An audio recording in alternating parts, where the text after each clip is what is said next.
Hi guys, welcome. Today we're going to be making bone broth in the Instant Pot. It is so super simple and easy, and I think you guys will enjoy this recipe. And so many times I get questions about bone broth, how to make it and what to do, and I think people really overthink it. So stay tuned and we're going to make it super simple and easy. Okay, the first thing you're going to need is some chicken feet. So these are chicken feet from my local farmer's market. These have the most gelatin and collagen of anything you can get. They have you can see the fingernails on there. It's kind of like Halloween, but this is the best thing to make bone broth out of. Another thing about this is that they're super cheap. I think this was $4 or $5, and you can even use these more than once. So don't be shy and think you have to throw them out after the first time. Another great thing to do is to save money. So I actually have wing bones from last night. These are organic chicken wings from Trader Joe's, and I used these with, I just ate them with my husband, and then I just saved the bones. So you can put them in a Ziploc, put them in your freezer. They will keep about a week, but you don't want to risk, getting mold and stuff. So make sure and keep these in the freezer in between, and then whenever you're ready to make broth, you'll have a bunch of bones. And these are great because see how they have all that collagen and gelatin on the ends? That connective tissue, that is what's gonna make a really good bone broth. Okay, so the next thing you want to think about is your Instant Pot. Now this is a 6-quart Instant Pot, and it is just great for me and my husband. There's just two of us. But if you have a very large family, you might want the 8-quart. And this isn't the super fancy one, but it is digital. But I don't think you need the really fancy one with all that electronic, programming or an app. I don't know. I just don't find that it's necessary. But if you want a fancy one, this is just the standard model, and I will link below so you can find the Instant Pot that I have. But it's really super simple and easy, and don't be afraid of it. Next thing you're going to need is some good salt. Really good salt is important to make it taste wonderful. And you also get a lot of good electrolytes with this. And one of the reasons to drink bone broth is because it improves your electrolytes. And it's really hard to get electrolytes in water because it has to have a lot of extra salt. And so this way you can mask a lot of salt in your bone broth and you won't even notice it, and your electrolytes will stay good and balanced, and you need that to feel good on a carnivore diet. This is the salt that I recommend, and you can get the link below. It is Redmond Real Salt, and it is just wonderful. It has the best taste. I can put some in my hand and just lick it off my hand. It's that tasty. So it really makes a difference, and it has less micro contaminants because it's from underneath the surface of the earth in Utah, USA. So you want to use this one because it won't have the plastic contamination that a lot of the sea salts do. I know, really sad. Okay, so the last thing you want to add is apple cider vinegar. It's totally optional. I've made it both ways, with it, without it. If you don't like a vinegar taste, don't put too much. Some people think this helps break the bones down. I have done it both ways, and I really don't notice a difference. And if you're really strict carnivore, you might not want to put this. If you aren't, it doesn't matter. But you don't need much of this. Maybe a tablespoon at max for a whole big 6-quart thing of bone broth. But it's totally optional. So first things first, let's just add these bones. These are the old bones that I saved. So if you've never used an Instant Pot before, it has this inside, and it's stainless steel, and it is just great because you can take it out. It's easy to wash. Mine is stained because I've used it so much, but I just love this thing. It's super light, so unlike a crock pot that is so heavy, and I've broken some of the insides of the crock pot before, so this is so much easier to use in my opinion. At first I didn't think I wanted an Instant Pot, but once I got started using it, I was hooked. So I love this thing. And you just put them in there, and you can take this over to the sink. I use filtered water from my fridge, and you want to fill this up to about it says 4 liters right there on the side, so fill it up to there. Now it's really important to get your bone to water ratio correct, but I find with chicken feet it's not as crucial, because if your bone broth is not gelling, that is because you don't have enough bones in there. So you don't want to just put a couple bones and then expect it to gel if you have a ton of water. So you want to just have your bones just covering, your water just covering your bones. So, but with this, I find it's really, really forgiving. But if you are using just regular chicken bones or regular beef bones, then don't put too much water, just barely cover your bones. And the other thing about the Instant Pot, so that's gonna get you a lot of gel, but the other thing about the Instant Pot is no water evaporates, whereas with a slow cooker, a crock pot is going to evaporate a lot, especially if you're cooking it for 18 to 24 hours. This is sealed when we cook it, so it's not gonna have any evaporation whatsoever. So whatever you put in there is what's gonna come out at the end. I added my 4 quarts of water, 4 liters I mean, and now I'm going to put in the chicken feet to the water. So here's my water, and I'm just gonna put the chicken feet in there. All right, so now I got my chicken feet, my water, and I gotta now add my salt. Okay guys, so now I've got my salt. I got a teaspoon of salt here. I'm just gonna put that in the water. Okay, so now the last thing you wanna put in is the vinegar if you're gonna use it. It's totally optional. So you just put about a tablespoon.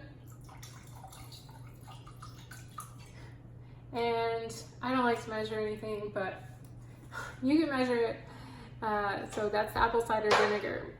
Okay, so now you're gonna put your lid on, and you just wanna lock it in place, and then you're just gonna push, the button, manual. There's a manual button right here. And then you wanna that's on at 181, so that's probably good. It's about 3 hours you wanna cook it. So you wanna make sure that your vent is closed, because if it's open, it'll all evaporate. So this is really the thing people are most nervous about, but just make it closed. It says close or open up here. I can show you in a second. And then see how it just turned itself on, because you push manual and you push, it was already on 180 minutes. So that's perfect. That's about 3 hours, and that's gonna really cook those bones down and give us a nice broth. So we'll check back in when it's all done. This is venting open, venting shut. So right now, if the venting is shut, it's gonna build up that pressure, and you wanna be careful. Don't ever push this, and then it's going to, a lot of steam comes out of here. So just leave it closed. Then when it's done, it will release on its own. It will beep and it will release on its own, and it will let all the steam out. So you'll see that in a little bit. And here's the buttons down here so you can see a little closer. So that's the manual button, and then the keep warm. Once you push that, and it just kind of starts by itself. This would be to turn it off completely, and that would be the only other button you need to push. And you can go up here, up and down here if you want to do more time or less time. So it's pretty simple.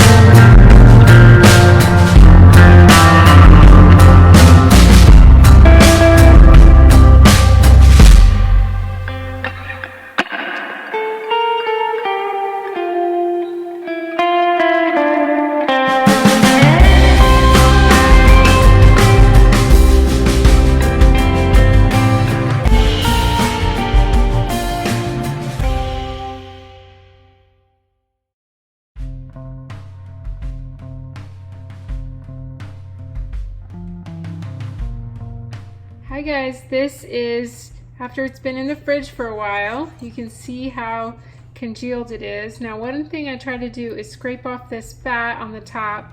It just makes it taste better.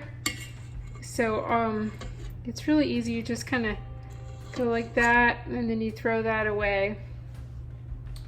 All right, I wanted to show you, look how congealed it is. This is crazy. Isn't that awesome? That's what the chicken feet does. It gives you that really, you really can't go wrong with this. Ooh. All of that is really good for your skin, your hair, your nails. It's the inside, it feeds the inside of your gut lining. So if you're trying to heal a leaky gut, it's really amazing stuff. And this is what is missing from our standard American diet and our Western diet that many other cultures would eat all the time. And we don't eat this. We only eat chicken breast, and that's why we're all sick. Okay guys, so now the broth is all done and I'm gonna put it in the freezer. So you wanna just put it in some containers that you can put either in the freezer or in the fridge. It would keep about a week in the fridge, but about forever, like 6 months in the freezer. So I'll show you just a sec. Okay, so I like to use these glass containers. I'll put a link down below. They, so you can still see it's really jiggly. This is gotten to room temperature now. And you just put the lid on and store it in the fridge. Some people use jars, but I find this is really easy to access, and you can just warm it up. You can put it in the pan and warm it up from here. And you know, you have some plastic lids, but they don't really touch. So I think this is a good way. I've done the jars before and I've broken them because of the changes in heat and that kind of thing. So this to me seems the best. I'm so excited that you guys have been making bone broth with me. It has been really fun to make this recipe. It's super easy. Just don't be intimidated. Try it at home, try it a few times.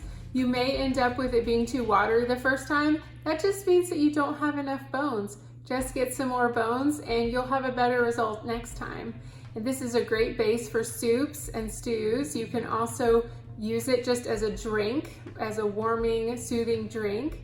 I also use it anytime I need more electrolytes, and that's great for the carnivore diet. When I started carnivore, it was actually in the winter, and I needed a lot of warming drinks and a lot of electrolytes, so it was a lifesaver for that. And what we are missing out on in our culture is more bone broth in our food, and more gelatin, more collagen, and this is a natural and cheap and easy way to get it. I hope this video has been helpful and you can be confident now to try it at home on your own, and write me how it turns out. Let me know if you have questions about how to make bone broth. I'm really excited for you to save money and have this nourishing drink in your own home. Thanks so much for watching. Please make sure and subscribe and like this video, and please ring the little bell so you never miss one of my new videos about carnivore and keto. Thanks so much for watching. We'll see you next time.